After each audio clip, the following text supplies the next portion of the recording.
Got to know the CEO very well, could call him, could go by to see him anytime. Got to know the medical director very well, could go by and see him anytime. The secretary would always take my call, put me on the calendar. Got to know the operations person, and we were all really cool. But there was one person that I could not get to know, and that was the CFO, the guy with the money.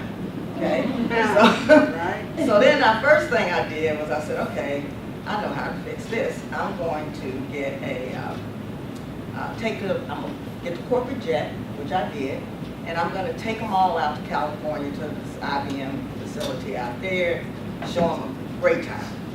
Got the corporate jet, flew out. I made sure I sat next to the CFO. Right. He had his yellow pad and never gave me a minute of his time. I'm sitting next to him, I'm asking him a question, he wouldn't even look at me, he would just answer with one word and keep working. Wow. Doing his numbers and all of that. Flew all the way to California next to him, flew all the way back next to him on a private jet, and didn't have 2 seconds worth of conversation with him.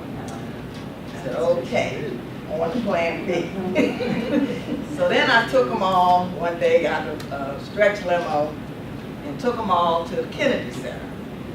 And I couldn't take everybody at the same time because I was taking the spouses too. So I ended up having to go see Phantom of the Opera 3 times so I could get them all, take them all. And I did that, got the stretch limo, picked them up with their spouses, and off we go to see Phantom of the Opera. Now, this time, the CFO, who I couldn't get to know, all the rest of them, they were just having a ball, and I was having a great time with them, but the CFO would not talk to me. So we get to Phantom of the Opera, and his wife says to me, where do you get your hair done? And I said, well, I just got here from Charlotte, so I still fly back to Charlotte to get my hair done. He said, oh, you gotta go to my hair salon. You just have to go to my hair salon. So I said, okay. So now I'm thinking, okay, this is the wife of the person who will not talk to me. So let me go to her hair salon. Now her hair salon was an hour away from my house. Wow. But every Saturday here I go trekking an hour to go to her hair salon because I needed to get to know her. So by the time she and I started interacting, we got to be really good friends. And they had a daughter, and I became Aunt Gloria. Next thing I know, I'm being invited to the house, and me and the CFO eventually became very, very good friends. And I said, I don't know any other way to get to this guy. I didn't plan that with the wife, okay? But I didn't reject it either. I just said, let me go to her hair salon, let me talk to her, let me hang out with her a little bit. And eventually, we established a relationship, and he was just a very difficult person to establish a relationship with. But eventually, once we established that family relationship, then he would take all my calls, and I could go in and see him, and got a lot of stuff done. So anyway, so you got to figure out how to work on these relationships. And I know a lot of folks don't play golf, so when you see these guys that you really need to get to know, and they play golf and you don't, figure out another way. And work on that. Now, let's talk about how to use these relationships. We as a people tend to think that if we develop these relationships and start using these relationships, that we are, quote, using people. Now, our counterparts, they don't have that problem. They don't think that way.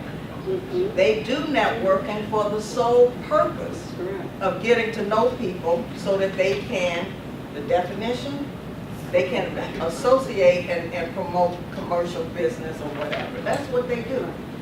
And don't be offended when if you step out of a certain role, they don't have anything to do with you anymore. Okay? It's just the nature of the business, right? They weren't your personal friend in the first place. They were there for a purpose. And as long as you can understand what that is, then you won't be offended and you'll do quite well building these relationships. So always understand, am I building a personal relationship or am I building a business relationship? If it's personal, no, you don't want to use people. Right. But if it's a business relationship, they expect you to use their resources to get things done because they're going to use yours. So you go into it understanding that. So what are the rules of engagement? There are a number of things that you want to do when you are in these relationships and you're trying to do business in these relationships. First of all, it's a two-way street. Do unto others as you would have them do unto you.